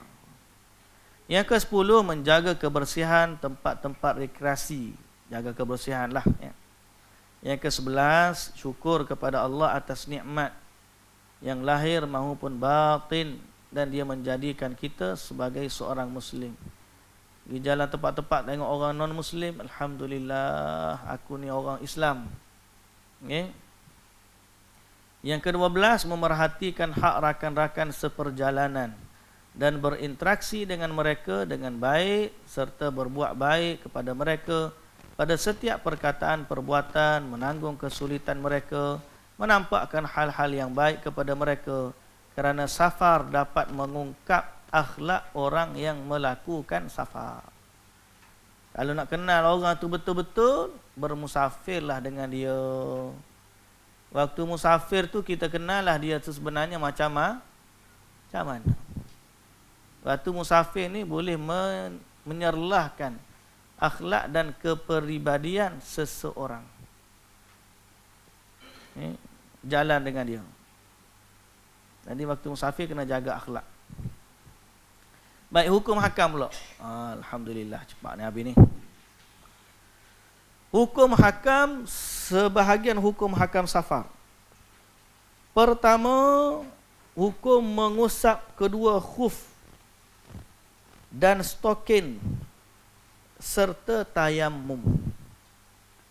Pertama, mengusap itu menjalankan kedua tangan pada kedua khuf atau stokin kaki pada saat berwudu dengan menggunakan air sebagai ganti dari membasuh kedua kaki apabila seorang memakai keduanya dalam keadaan sudah bersuci. Terutamanya nak sembahyang atas kapal terbang, banyak orang dia tak ambil hukum ni. Apa dia? Kalau kita nak musafir jauh-jauh, pakai stokin. Supaya bila kita nak ambil wudu, tak susah. Apa dia? Sapu je di atas stokin kita. Okey? Sapu je di atas stokin kita. Macam mana? Sebelum pakai stokin tu, ambil wudu siap-siap pun pakai. Kalau lepas ni nak buka, nak basuh juga, terpulang lah. Tak ada masalah. Tapi andai kata sampai satu tempat, memang kita tak boleh nak buka stokin, naik kapal terbang dan sebagainya, kita dah boleh sapu di atas stokin, khuf kita tadi. Okay. Berapa lama dibolehkan orang yang sapu di atas khuf? Ialah seorang musafir 3 hari. Jangka waktu mengusap dimulai dari awal usapan setelah berhadas. Bukan 3 hari lepas mula pakai. 3 hari bermula dari batal wuduk tu. Daripada batal wuduk dan nak sapu tu. Maknanya kalau kita kata kita pakai stokin pukul 6, kita berjalan pukul 12 terbatal wuduk, start ke 12 tu lah. Okey, 3 hari. Kalau tidur pun tak pakai, kalau tidur pun tak pecah lah. Kalau buka waktu tidur tu cerita lain lah, kena start balik lah. Okey. Bukan kata 3 hari, kalau keempat tu tak boleh pakai dah. Dah, maknanya 3 hari berturut-turut tanpa buka. Kalau musafir kita seminggu, lepas 3 hari buka. Pakai bahasa balik, pakai balik, boleh pula 3 hari. Tapi kalau kita jenis malam, kita buka, tidur, kita buka, kemudian kita ambil wuduk, kita tidur, pagi esok kita pakai balik sekali lagi. Yang tu dia kira kiraan baru dah lah. Dia kira kiraan baru. Dia kira semaksimum tak buka 3 hari. Lepas 3 hari kena buka. Lepas tu kena pakai lagi, ambil wuduk, pakai balik, sambung lagi 3 hari. Visa dia kira 3 hari. Bila kita buka, batal visa tu, sambung visa baru pula. Jadi kalau kita buka tiap-tiap hari, ambil wuduk tiap-tiap hari, tak timbul masalah. Walaupun kita duduk begitu selama sebulan, tak ada masalah. Bukan kata lepas 3 hari tu tak boleh pakai dah hukum ni. Tak.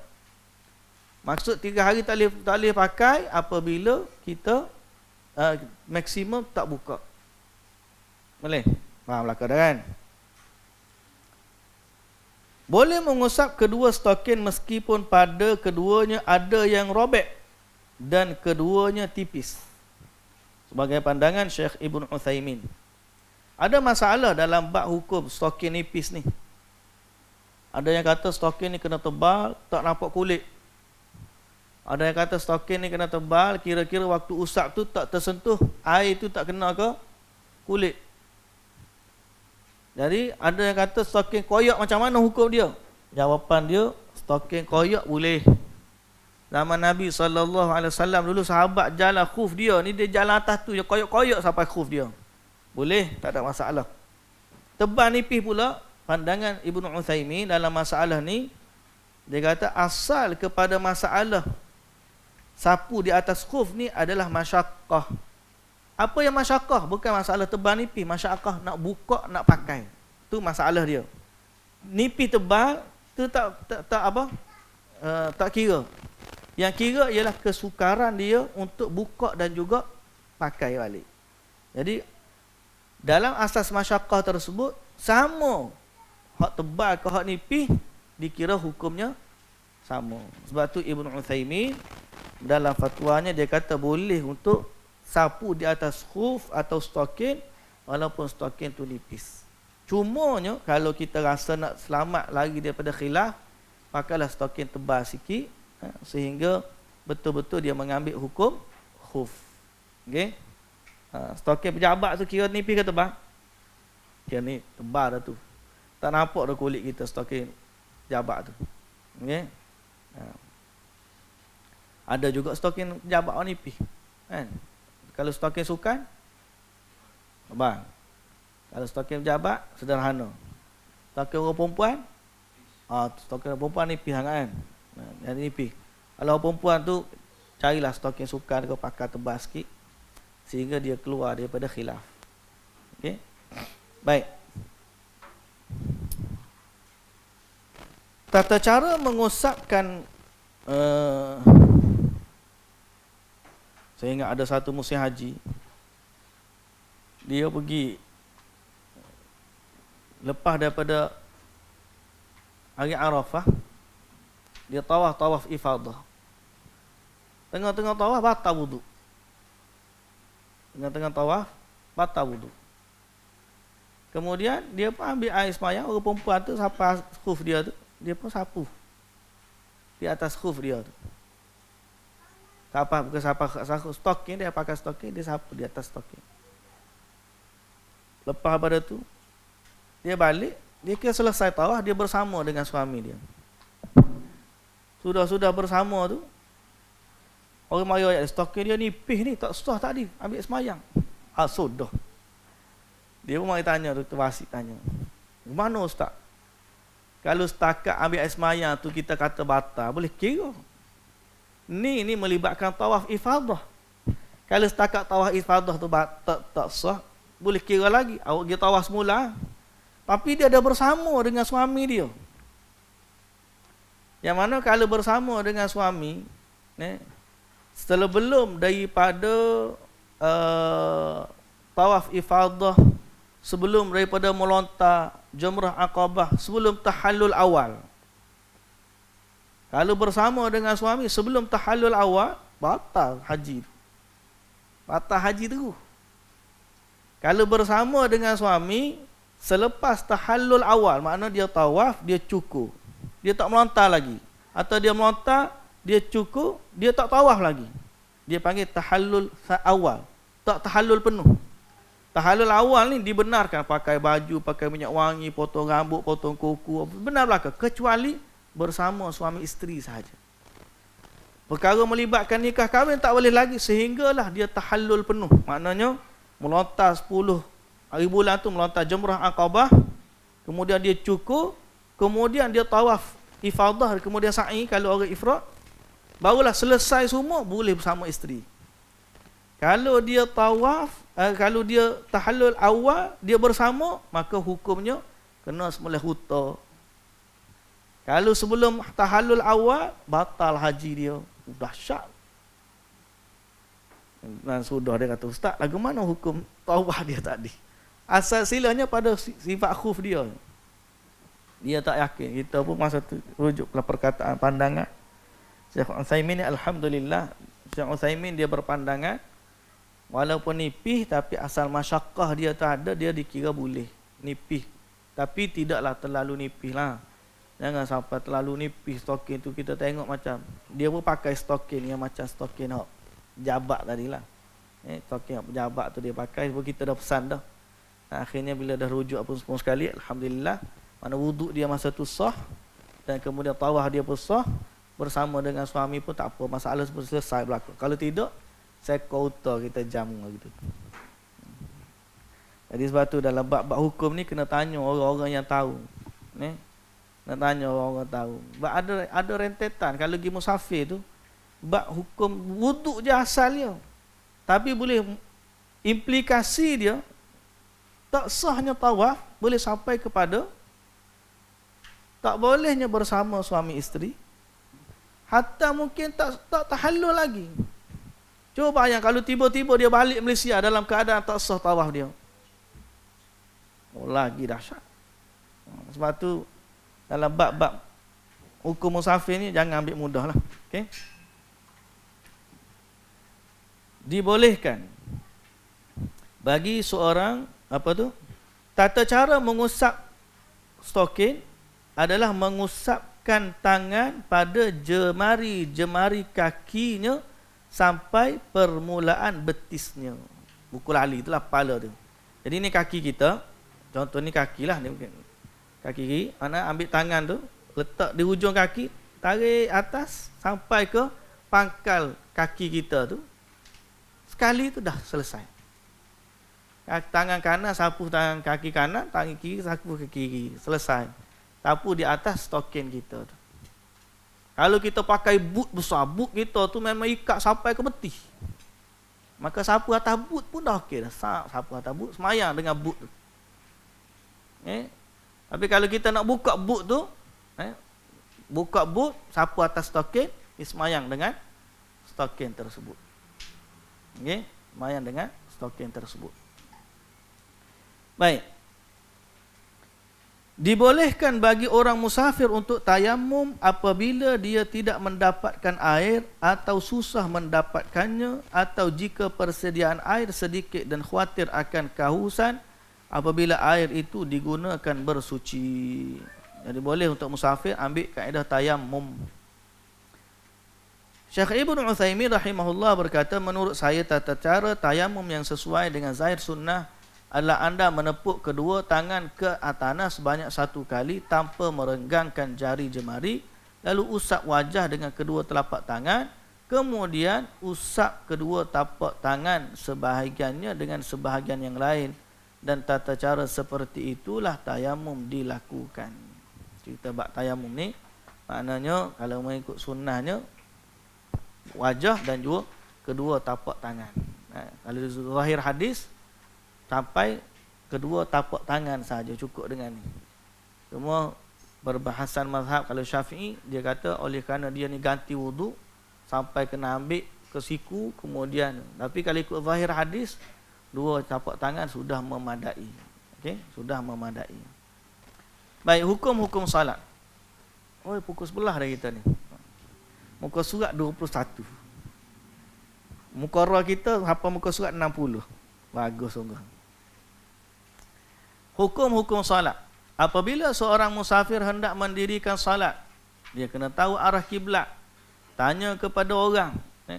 Kalau dia salat bukan ke arah kiblat tanpa cari, maka dia kena salat balik kerana dia tak lakukan usaha yang semaksimal mungkin. Tapi kalau dia sudah cari, inilah ijtihad dia pada masa tu. Tiba-tiba ijtihad tu salah, maka dia tak perlu lagi ulang kerana itulah saatnya kerana dia telah melakukan apa yang sesuai mengikut kemampuannya. Tapi zaman lah ni dah ada arah kiblat kan. Cuma masalahnya kadang-kadang kita cek dua telefon, hang ni tunjuk alih tu, hang ni tunjuk alih tu. Sudah. Lagu mana? Tu kena ijtihad pula hang mana hang betul. Tengok kira-kira lah ni kan, insya-Allah. Buat 2-3 kali, ni betul insya-Allah. Bismillah tawakkal 'ala Allah. Okey. Di antara sunnah solat saat safar adalah qasar 4 solat jadi 4 qasar solat 4 rakaat. Ini maklum zuhur jadi 2, asar jadi 2, isyak jadi 2, sedangkan solat yang lain dilakukan sebagaimana adanya. Yang ketiga, apabila singgah di satu negeri dengar azan masjid, maka harus dia solat di masjid. Sama ada dia solat sendiri ataupun mau berjamaah. Mana kalau sampai di masjid, tiba-tiba ada solat berjamaah di situ, maka kita katakan ikut solat jemaah masjid. Walaupun tok imam tu solat 4, kita pun solatlah 4. Okay? Jangan kita masuk masjid, kita pun aku semayang qasar, tok imam semayang tamam. Kita pun tak ikut tok imam. Pasal kita anggap kita musafir, kita nak solat 2. Tak boleh. Semayang juga dengan imam. Apabila tinggal di sebuah negeri lebih 4 hari, keringanan safar tersebut hilang. Mana kita bermukim situ lebih daripada 4 hari. Berdasarkan perbuatan Nabi dalam haji, Nabi duduk di Mekah selama 4 hari, kemudian Nabi sambung ke Mina dan juga Arafah, maka selama 4 hari Nabi salat qasar. Ulama kata selama 4 hari boleh, lebih daripada tu maka kena salat kalau kita duduk di satu tempat yang sama. Duduk satu tempat yang sama, memang kita niat duduk seminggu situ. Tapi kalau kita duduk di satu tempat tu kemudian ada urusan-urusan, pergi ke sana, pergi ke sini, pergi situ, pergi sini, maka selama kita duduk begitu dikira musafir. Baik, kalau kita salat di atas flight, tengok keadaan. Kalau kita atas flight kita tu ada cara untuk kita menghadap kiblat. Dia panggil fattaqullaha mastata'tum, bertakwalah kepada Allah dalam qadar kita mampu. Kita naik flight, tengok flight tak ada orang, tak ramai. Tanya pramugari, boleh tak saya nak solat belakang? Tempat tu ada ruang sikit. Pramugari kata, beres. Maka kita pergi lagi, ngadap kiblat. Kalau kita pergi tengok flight tu ramai, pramugari kata, kalau aku benar seorang, semua orang nak pergi situ, susah. Jadi kita solat lihat di tempat duduk kita dalam keadaan yang kita mampu. Kemudian kalau kita naik VIP, lain pula, naik business class. Flight kita tu bukan setakat nak semayang, nak tidur pun boleh tempat kita. Tiba-tiba nak semayang atas kursi sedang kita ada ruang depan kita nak salat. Pada saya, masa tu kita gunakan kemudahan yang kita ada untuk menghadap kiblat. Kan business kelas kan boleh jadi tilam dia punya tu. Tekan dia tilam tu, boleh semayang tu dah atas tilam kita tu boleh menghadap kiblat, nak belakang, nak kiri kanan boleh belakang. Maka kita salat dalam keadaan yang kita mampu. Atas flight tu. Kalau kita naik tiba-tiba orang ramai, nak cari tempat semayang pun tak boleh. Pada saya, fattaqullaha mastata'tum. Ada setengah keadaan, tiba-tiba kita masa tu slim, tubuh kita okey. Dulu, waktu tubuh kuruh-kuruh dululah. Lah ni tidaklah gemuk belah mana. Cuma kalau nak tunduk ke kerak tu kata, orang panggil, semput jugalah. Waktu saya kuruh-kuruh dulu, kalau kita pergi semayang, dia semayang duduk tapi menghadap kiblat. Pusing, menghadap kiblat. Atas tempat duduk tu kita boleh rukuk, kita boleh sujud dalam keadaan menghadap kiblat. Maka kita buat lagu tu. Tengok keadaan, bukan satu kaedah yang tetap lah. Istilahnya, fattaqullaha mastata'tum. Okay?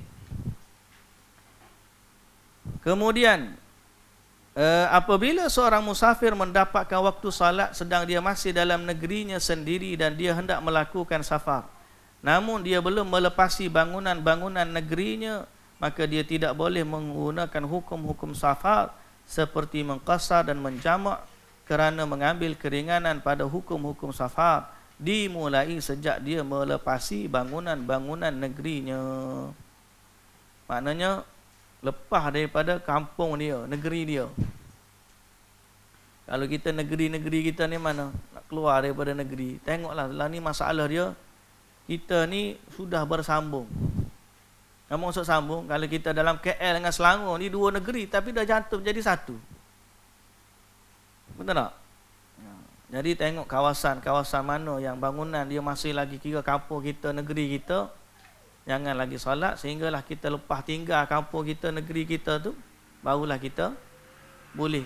Mana kalau dalam Putrajaya sampai nak pergi ke Kuantan, dekat Gombak tu dah boleh dah salat situ, ataupun dekat Ampang pun dah boleh dah salat. Pasal apa? Dia dah jauh dah, tinggal dah keluar daripada Putrajaya masuk pada Selangor dah ni, kemudian dah boleh salat. Tak nanti cukup 2 marhalah baru kena salat. Tak cukup 2 marhalah lagi pun dah boleh, tapi dengan syarat kena keluar daripada negeri. Jangan pula kita salat ni, contohnya kita turun daripada Ampang sini bang, baru jarak 1 kilometer jumpa masjid sebelah tu, kita salat lalulah sini. Tu tidak, pergi jauh sikit sehingga keluar daripada kawasan negeri kita, barulah terikat padanya kita hukum-hukum hukum safar. Yang dijadikan patukan ataupun ukuran dalam mengqasar salat dan menyempurnakannya adalah waktu melaksanakan salat, bukannya masuk waktu salat. Apabila masuk waktu salat kemudian dia melakukan safar, maka dia boleh mengqasar. Dan apabila masuk waktu salat pada saat dia sedang melakukan safar, kemudian dia masuk ke negerinya, maka dia harus menyempurnakan salat kerana hukum safar telah selesai. Boleh faham tak? Faham tak ayat tu? Patukan dia panggil, patukan. Yang menjadi ukuran dalam qasar salat dan menyempurnakannya adalah waktu nak salat, bukan masuk waktu. Bagi contoh, bila masuk waktu kita masih lagi musafir. Kita ni duduk berjalan daripada Kuantan sampai ke Tol. Rumah kita mana? Ampang. Masuk asar di Tol, kita tak semayang lagi masa tu. Kita pun straight sampai ke Ampang. Kita pun nak salat tu. Masa kita salat tu qasar ke tamam? Tamam tu. Pasal apa? Waktu kita nak salat itu kita dah sampai ke rumah. Tapi masuk waktu tadi kita masih lagi musafir. Boleh faham? Jadi ukurannya bila? Ukurannya waktu kita nak salat, bukan ukuran masuk waktu salat. Walau waktu masuk waktu kita sedang musafir. Waktu kita nak salat, kita sudah sampai ke kampung kita. Kira mana? Kira masuk waktu ke waktu kita nak salat? Waktu nak salat. Waktu kita nak salat tu kita musafir ke tak musafir? Kalau kita masih lagi musafir, salat qasar. Tapi kalau kita sudah habis musafir, maka tak perlu qasar. Boleh? Faham? Kemudian apabila bandara, bandara ni maknanya airport. Bandara tu airport. Terletak di luar negeri, maka musafir qasar salat di sana. Apabila bandara terletak dalam negeri, dia tidak boleh mengqasar dan tidak boleh mengambil kemudahan hukum-hukum safar kerana dia sama sekali belum melampaui bangunan-bangunan negerinya. Syekh Ibn Uthaymin dalam bab ni, siapa dia kata kalau duduk dalam kawasan tempat dia duduk dekat dengan airport, dia tak boleh solat di airport tu. Kena keluar dulu sampai, kalau rumah dia dekat dengan airport lah. Tapi kalau kita ni daripada sini nak pergi ke airport kita tu, dah jauh dah, bolehlah solatnya. Okey. Apabila musafir meniatkan qasar dan dia salat belakang imam yang mukim, yang menyempurnakan salat, mana imam salat tamam, dia salat qasar, maka dia kena salat juga tamam di belakang imam. Tidak boleh dia salat qasar di belakang imam yang tamam. Okay? Sebahagian musafir ikut bermakmum di belakang imam yang mukim pada salat 4 rakaat. Itu pada saat 2 rakaat terakhir, tapi dia hanya salat 2 saja. Maknanya imam tu salat dah 4 rakaat. Dia salat 4 rakaat. Jadi orang musafir ni masuk waktu 2 rakaat. Tahiyat awal imam tu naik, dia pun masuk. Allahu Akbar, masuk. Imam salat 2 rakaat, dia pun salam sekali dengan imam pasal dia kata aku nak salat 2 rakaat. Sedang elok imam tu salat baki lagi 2 rakaat, aku berbagi salam dengan imam.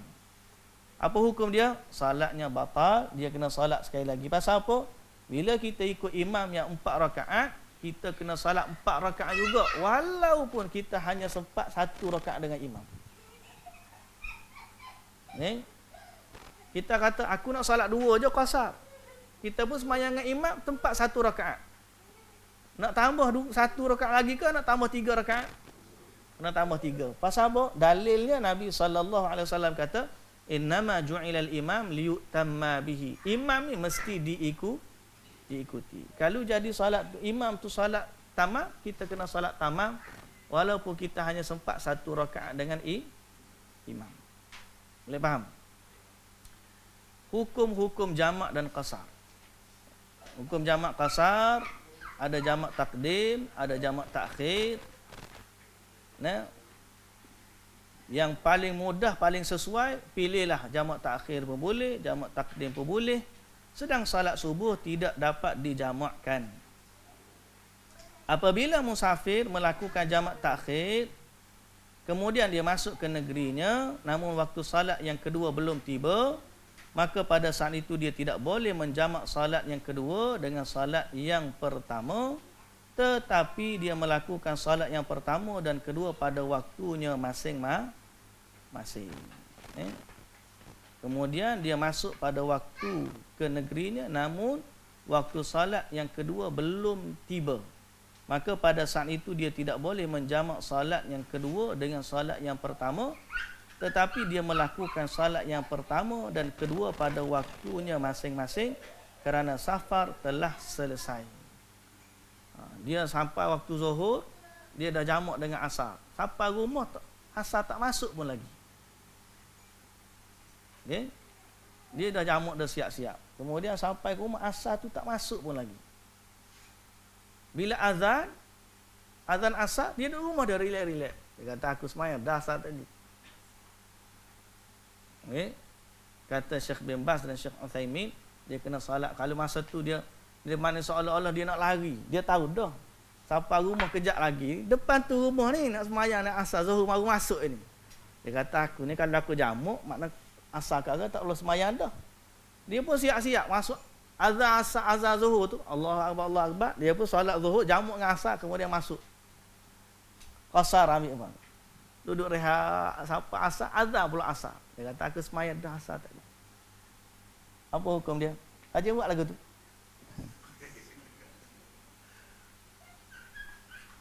Kalau fatwa Syekh bin Baz dan Ibnu Uthaymin, maka dia kata kena salat pada waktunya.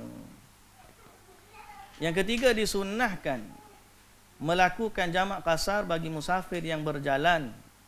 Maksudnya on the way. Bukan berhenti atau singgah di satu tempat. Adapun musafir yang singgah, tinggal sementara di suatu negeri, maka boleh baginya melakukan jamak dan qasar, tapi lebih utama baginya adalah tidak melakukan jamak. Maksudnya apa ni? Kalau kita duduk satu tempat, musafir, kita tak pergi mana-mana. Duduk situ je.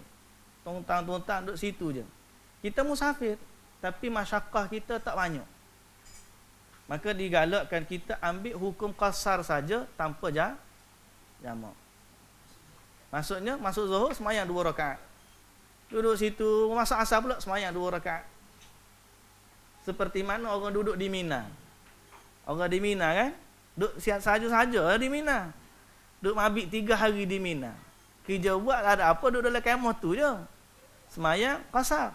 Jadi Nabi SAW semayang di Mina qasar tanpa jamak. Zuhur 2 rakaat. Kemudian masuk asar 2 rakaat pula. Masuk maghrib 3 rakaat. Masuk isyak 2 rakaat. Kalau kita tengok beza dia sangat jauh beza dengan orang yang jamak. Zuhur dengan asar jamak dah awal zuhur. Lepas tu asar tu kat boring, tak dapat gapo. Padahal duduk saja je. Jadi sebaiknya dia salat pada waktu, tapi dia ambil rukhsah musafir saja. Boleh faham? Okay? Kalau dia tak pergi mana lah. Tapi kalau dia ni pergi, ada kerja. Pergi satu tempat, nak keluar pergi sana, nak keluar pergi sini, dia jamak lah. Tapi kalau dia tak pergi duduk mana-mana, pergi sampai situ, macam orang tua kita mari duduk rumah anak. Contoh lah. Orang tua ataupun duduk rumah anak. Ataupun kita lah balik kampung. Balik kampung ambil hukum musafir. Tapi tak pergi mana pun, duduk rumah tu je. Masuk asar duduk layan tengok TV, duduk cerita pasal aku mayat dah asar tadi. Mak apa tak ada tak. Tengok TV je. Daripada duduk gitu, semayanglah zuhur 2 rakaat, mayat asar 2 rakaat, lebih aula daripada kita jamak. Pasal apa? Kita memang tak ada kerja apa. Okay? Melainkan kita ni nak pergi jalan, nak pergi sana, ada urusan banyak. Itu jamak. Baik, hukum ibadat sunat. Ibadat sunat itulah sunat rawatib. Sunat rawatib ketika musafir ni bahas dia. Asalnya dalam sunat rawatib ni Nabi dah tak salat sunat waktu musafir.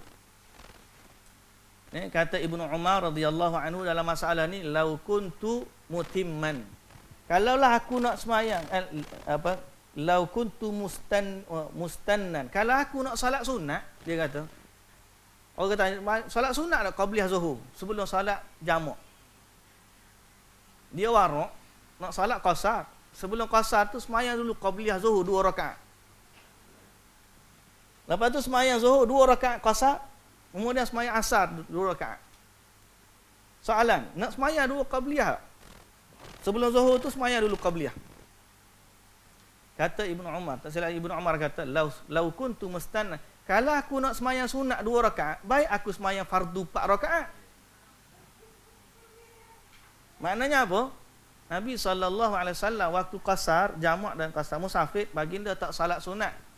Solat yang boleh diqasarkan. Kecuali Nabi jaga solat yang tak jamak je, itu qabliyah subuh.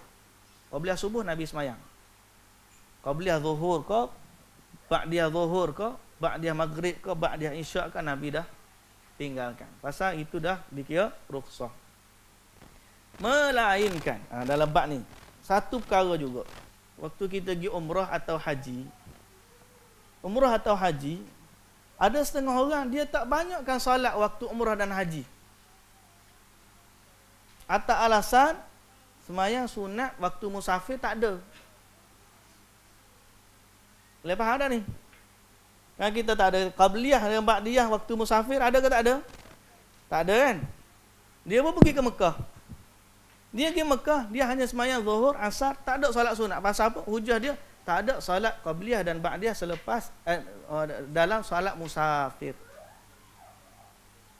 Jadi dia pergi semayang zuhur, lepas tu dia balik. Semayang maghrib, dia tak semayang sunat. Semayang isyak pun dia tak semayang sunat. Semayang waktu fardu je. Hujah dia sebab tak ada solat sunat waktu musafir. Dia kan sedang musafir. Lagu mana? Kita nak pergi Mekah nak semayang banyak. Sebab apa? Sebab fadilat semayang 100,000 ni. Tiba-tiba dia ambil pandangan tu. Lagu mana? Kalau Syekh Saleh Fauzan, dia kata, seandainya sampai ke satu tempat macam kita kata di situ, kita solat pula solat sebagaimana solatnya orang mukim. Kita ikut imam 4 rakaat tadi kan, macam kita ada 4 rakaat dengan imam. Dan begitulah cara kita nak solat dengannya. Apa di Mekah kita dah solat dengan solat. Kita musafir, tapi oleh kerana fadilat tempat tu, kita ambil sifat solat orang mukim. Boleh ke tak boleh? Boleh kan? Kita nak solat sebagaimana solat. Masa dia kata dibolehkan pada masa tu kita solat sunat qabliyah dan juga ba'diyah. Sebab sifat solat kita masa tu sudah jadi sifat solat orang mukim. Jadi bolehlah solat qabliyah sebelum ba'diyah ataupun sunat rawatib waktu kita berada di Mekah, walaupun kita duduk sebentar saja di Mekah. Boleh faham? Okay. Tapi kalau ambil pandangan fuqaha, duduk 4 hari, kita duduk Mekah 7 hari, memang selesailah. Contoh kalau kita duduk Madinah 3 hari je kita pergi Madinah. Kalau kira solat qasar je patutnya. Contohlah. Tapi kita nak fadilat solat di Masjid Nabawi dengan imam dapat pula kelebihan 1000 kali ganda. Lalu kita pun solat sebagaimana solatnya muqim. Ada saat itu kata Syekh Saleh Fauzan, solat qabliyah rawatib dibolehkan. Okey. Boleh faham? Kadang-kadang kita ngaji dia tak ada qabliyah ba'diyah, dia pun tak apa. Sampai di Mekah pun tak ada qabliyah, tak ada ba'diyah. Sampai Madinah pun tak solat ba'diyah, tapi dia semayang ke imam. Cuma dia tak semayang sunat. Sebab dia kata tak ada solat sunat waktu safar. Kita kata pandangan Syekh Saleh Fauzan dalam masalah ni, kalau kita dah salat sebagaimana salatnya orang mukim situ, ikut imam dia, kita salat sunat rawatib tu dibolehkan. Baik. Hukum-hukum salat Jumaat bagi musafir. Dibolehkan, boleh melakukan safar pada hari Jumaat sebelum dikumandangkan azan Jumaat yang kedua. Yang ni ada khilaf lah. Sebahagian daripada pandangan Bila dibincang masalah bila wajibnya solat Jumaat ni. Tengah pandangan terbit je fajar hari Jumaat, maka wajib ke atas orang tu solat Jumaat. Tengah kata bila wajib ke atas sewaktu azan dikumandangkan, panggil orang, idza nudiya lis-salati min yaumil jumu'ati fas'au ila dzikrillah. Bila dipanggil maknanya kefarduan solat Jumaat tu bila masuk waktu Jumaat. Itu khatib tak, Assalamualaikum warahmatullahi. Orang pun azan yang kedua. Di situlah kewajipan siapa yang mukim wajib mari solat Jumaat. Tapi ada juga pandangan yang kata terbit je fajar pada hari Jumaat tak boleh musafir. Terutamanya sebahagian ulama dalam mazhab Asy-Syafi'i memilih pandangan terbit fajar tu. Sebab tu ada setengah pandangan kata bila hari Jumaat tak boleh musafir. Terbit je fajar tak boleh musafir. Tapi yang pandangan yang benar kita pilih dalam masalah ni wallahu taala alam, tanpa kita kata pandangan yang kedua tu salah dan sebagainya. Kita katakan berdasarkan dalil idza nudiya lis-salati min yaumil jumu'ati fas'au ila dzikrillah, kefarduan salat Jumaat berlaku ialah pada hari orang tu dipanggil untuk salat Jumaat, itu azan yang kedua. Kalau masa tu dia masih lagi bermukim, maka dia kena hadir wajib salat Jumaat. Tapi kalau dia sebelum tu dia dibenarkan untuk bermusafir. Okey, jadi boleh. Adapun apabila muazzin telah mengumandangkan azan yang kedua, tiba-tiba waktu tu azan dia baru start kereta nak pergi musafir. Kita kata tak boleh. Wajib solat Jumaat dulu. Habis Jumaat baru pergi. Okey. Kecuali khawatir tertinggal rakan-rakan perjalanan atau ketinggalan pesawat atau pengangkutan umum. Tiba-tiba memang masa tu dia terikat dengan jadual penerbangan. Nak kena keluar masa tu juga. Keluar. Kalau nak ambil jalan selamat, sebelum daripada Jumaat tu pergi awal. Siap-siap pergi tunggu di airport lah. Dia dah keluar daripada rumah, tunggu di airport sehingga keluar daripada khilaf solat Jumaat tadilah. Kalau azan yang kedua, orang azan baru start kereta keluar, orang nak main masjid, dia pula rumah tepi masjid, keluar masa tu. Orang lain pakat mari masjid, dia pergi keluar pada masjid. Okey. Apabila musafir sedang berjalan di tengah perjalanannya, maka dia tidak wajib salat Jumaat. Tapi kalau dia singgah satu tempat, tengah-tengah musafir, tidak molek waktu Zuhur dia berhenti azan Jumaat. Maka wajib, pandangannya kuat, wajib dia ikut serta salat Jumaat tersebut. Ini wajib, tetap wajib baginya. Sebab dia dah dengar azan, semayang buat khutbah dah. Tunggu. Jangan tengah-tengah tu azan, dia kata aku musafir. Tengah khutbah dia semayang. Jamak kuasa situ pun belah. Orang kata tengok, apa hal pula mamak ni. Waktu dah dengar azan, semayang wajib bagi dia. Dia dah sampai tempat orang salat Jumaat. Wajib ke atasnya. Okey. Apabila musafir singgah di satu tempat yang di sana dilakukan solat Jumaat, tapi dia tidak mendengar azan Jumaat dikumandangkan, seperti orang yang tinggal di luar kota atau untuk rekreasi atau lainnya, dia pergi solat Jumaat, dia tak ada perjalanan tapi duduk satu tempat, tak dengar solat Jumaat, maka tidak wajib ke atasnya. Apabila seorang melakukan solat Jumaat pada saat dia sedang melakukan safar, dia tidak boleh menjamakkan bersama salat asar, tetapi dia melaksanakan salat asar ketika waktunya sudah tiba. Ini pandangan Syekh bin Baz dan juga Ibnu Utsaimin. Dan masalah ini ada khilaf, termasuklah dalam mazhab Syafi'i, berkata siapa yang kata salat Jumaat tu hukum dia sama dengan salat Zuhur, maka dibenarkan jamak. Siapa yang kata salat Jumaat tu khas, bukan salat Zuhur, dia salat Jumaat, bukan salat Zuhur, sebab dia memang salat Jumaat lah. Jadi hari Jumaat tidak kasar bagi sebab dia tidak hanya dijamakkan antara Zuhur dan juga asar. Jadi dalam mazhab Asy-Syafi'i dibenarkan jamak. Dan Syekh bin Baz dan Syekh Ibnu Utsaimin dia kata lebih baik tidak dijamakkan, jaga keistimewaan solat Jumaat itu. Okey. Hukum berapa panjang sangat ni, kita baca baru 29 ni. Oh taklah. Ni baru 29. Ustaz Aizah 60. Doa-doa yang penting ni, akhir lagu mana ni? 11.30 dah kita ni. Okey, kita skip. Kita terus baca doa-doa yang penting yang dibaca oleh Nabi sallallahu alaihi wasallam. Doa-doa yang Nabi baca. Muka surat 32. Pertama, doa kenderaan naik kenderaan kita dah sebut dah tadi. Okey. Kemudian ada panjang lagi, subhanaka inni zalamtu nafsi faghfirli fa innahu la yaghfiru dzunuba illa anta. Ni. Baik, doa naik safar. Yang kedua, doa naik bukit. Naik bukit tu, doa tu zikir dia lah. Naik bukit kena tasbih, turun bukit, naik bukit takbir, turun bukit tasbih. Jadi ini sunnah. Tiap jalan, naik bukit, Allahu Akbar, Allahu Akbar. Turun bukit, subhanallah, subhanallah. Ni. Zikir masuk kampung, ada doa dia. Allahumma rabbas samawati sab' wa ma adlalna wa rabbal aradin sab' wa ma aqlalna. Apa akhirnya? Boleh rujuk buku Doa sehingga satu tempat kita ada sebut tadi, a'udzu bikalimatillahi tammati min syarri ma khalaq. Doa disunnahkan untuk dibaca musafir ketika waktu sahur. Waktu sahur.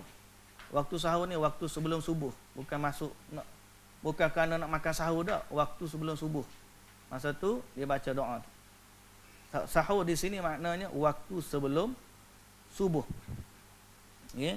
Juga terdapat riwayat dari Nabi sallallahu alaihi wasallam apabila baginda berperang atau bermusafir lalu mendapatkan malam, bila masuk waktu malam Nabi pun baca doa, ya ardu rabbi wa rabbikallah, ya ardu rabbi wa rabbukallah, a'udzu billahi min syarrika wa syarriki wa syarri ma fiki wa syarri ma khuliqa fiki wa min syarri ma yadubu alayki wa a'udzu billahi min asadin wa aswada wa min al-hayyati wal aqrabi wa min sakinil balad wa min walidin wa ma walad. Sebagaimana diriwayatkan oleh Abu Daud dan dihasankan oleh Ibnu Hajar. Berarti ada bermacam-macam doa dalam musafir kita. Kita boleh melazimkan doa-doa tersebut. Baik. Sunnahnya dalam musafir sebagaimana yang kita dah sebut tadi, beberapa kaedah dalam sunnah berkaitan musafir. Muka surat 38. Pertama, Nabi ni bila berangkat, dia suka berangkat pagi hari. Dan baginda suka melakukan safar pada hari Khamis. Jadi kalau beli tiket bas, cari hari pagi. Itu sunnah. Lagi mana? Kalau cari tiket malam. Nabi biasa berangkat di pagi hari. Apabila beliau melakukan safar. Yang kedua, Nabi memerintahkan supaya kalau ada jumlah 3 atau lebih, lantik pemimpin. Dan ini merupakan sunnah. Nabi larang orang musafir seorang diri. Jangan dia panggil apa tu? Mengembara seorang panggil apa? Backpacker. Solo traveler. Dia ni seorang-seorang. Tama-tama perempuan pula pergi seorang. Nanya. Masuk Mexico hilang. Kat India. Mati yang gitu je. Jadi Nabi suruh musafir tu berkumpulan, jangan bersendirian. Zaman dah ni orang perempuan pun dia seorang-seorang je, berani terlebih. Orang lelaki pun tak galak pergi musafir seorang-seorang, apatah lagi perempuan. Yang ketiga, Nabi SAW sering baca waktu nak letak kaki pelana nak masuk, baca bismillah, kemudian baca doa safar. Yang keempat, Nabi takbir naik tempat tinggi, Nabi turun, Nabi sebut subhanallah. Bila masuk kampung kota, Nabi baca doa masuk kampung sebagaimana kita dah sebut tadi. Nabi qasarkan salat, itu semua sunnah. Kalau kita buat ni, perjalanan kita dapat pahala tu. Setiap sunnah kita buat tu dapat pahala tu. Nabi tak salat rawatib, baik atau sebelum selepas salat fardu, kecuali qabliyah subuh. Dapat pahala. Walaupun kita tak salat masa tu, kita dapat dah pahala sunat. Okay? Nabi waktu tiba waktu sahur atau akhir malam, Nabi baca doa yang kita dah sebut tadi. Bila Nabi pulang dari salat, pertama Nabi masuk masjid, salat 2 rakaat di dalamnya. Ni. Kemudian waktu Nabi istirahat pada saat safar, bila masih malam Nabi baring, sebentar lagi waktu subuh Nabi menegakkan hastanya, menegakkan kepalanya dan tapak tangannya. Jadi kalau Nabi nak baring, kalau musafir rehat, tiba-tiba waktu tersedar tu dekat subuh dah. Dekat subuh, kemudian Nabi tegakkan kepalanya, tak tidur lah maknanya. Dia rehat baring tapi kepala tu dia tegakkan, siku dia tu tegak supaya dia tak lena waktu dekat subuh tu. Dan kadang dekat subuh tu sedap tidur ya. Sedar-sedar tak subuh lagi ni, kita pun sambung balik. Sambung balik tu, bangun-bangun, habis dah subuh. Jadi kalau bangun dekat dengan subuh tu, jangan tidur. Dekat-dekat subuh tu jangan tidur. Baik, berjalan di malam hari hukumnya sunnah apabila tidak ada bahaya yang jelas. Dan Nabi SAW, alaikum biddulja fa innal ard tatwi bil lail. Dalam kalian melakukan perjalanan di malam hari kerana sesungguhnya bumi dilipat di waktu malam, diriwayatkan oleh Abu Daud. Tapi dengan syarat tidak ada bahaya, ataupun musibah. Kalau okey, tak ada masalah, jalan di malam hari ni dia panggil disebut di sini Nabi hukumnya sunnah berdasarkan Nabi kata alaikum bidduljah, hendaklah kamu berjalan di malam hari. Naam. 11.30 dah ni. Alhamdulillah. Jadi hak balance lagi. Semua balance semua kalau dia ni. Kira homework dah. Jadi kira homework. Wallahu taala alam. Pasal nak bagi baton ataupun kalau Ustaz Yasin nak tambah, alhamdulillah. Wallahu taala alam. Kita berhenti setakat tu dulu. Ada rehat kan ni? Ada 5 minit. Wallahu taala alam. Saya berhenti setakat tu dulu lah. Apa yang baik dari Allah Subhanahu wa taala, yang lemah yang kurang dari kelemahan saya. Mohon dimaafkan kalau ada tersalah silap, bolehlah rujuk asatidah yang lain. Subhanakallahumma wa bihamdika asyhadu an la ilaha illa anta astaghfiruka wa atubu ilaik. Assalamualaikum warahmatullahi wabarakatuh.